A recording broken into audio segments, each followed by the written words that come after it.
Assalomu alaykum YouTube, Instagram obunachilari. Bugungi siz bilan gaplashayotgan mavzumiz burama tovuqlar va ularda tuxumlarini mazasi va boshqa tovuqlarga nisbatan farqi haqida gaplashamiz.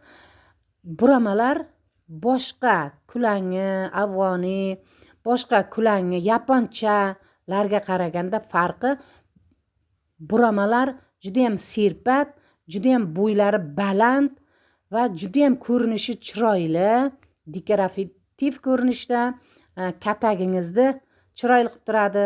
Agar hovliga qo'yirsangiz, hovlini ham judayam chiroyli qilib turadi. Juda ko'rinishi chiroyli. Bo'ylari juda baland. Kattalari ancha katta bo'ladi.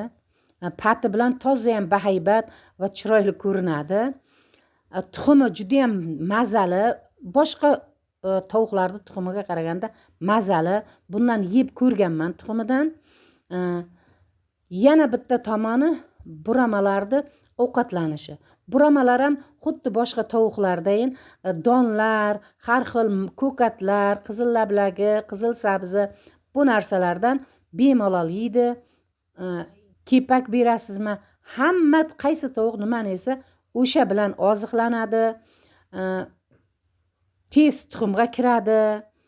Kulangilarga nisbatan tez tuxum qo'yadi buramalar. Sizni qanaqa tovuqlaringiz bor? Shu haqida sizlar ham ma'lumot beringizlar kommentariyada. Buramalarda siz boshqa tovuqlarga nisbatan qaysi tomonini boshqacha deb bilasiz? O'sha haqida siz ham kommentariyada ma'lumotlar beringizlar. Obuna bo'ling, like bosing, fikr qoldirib keting.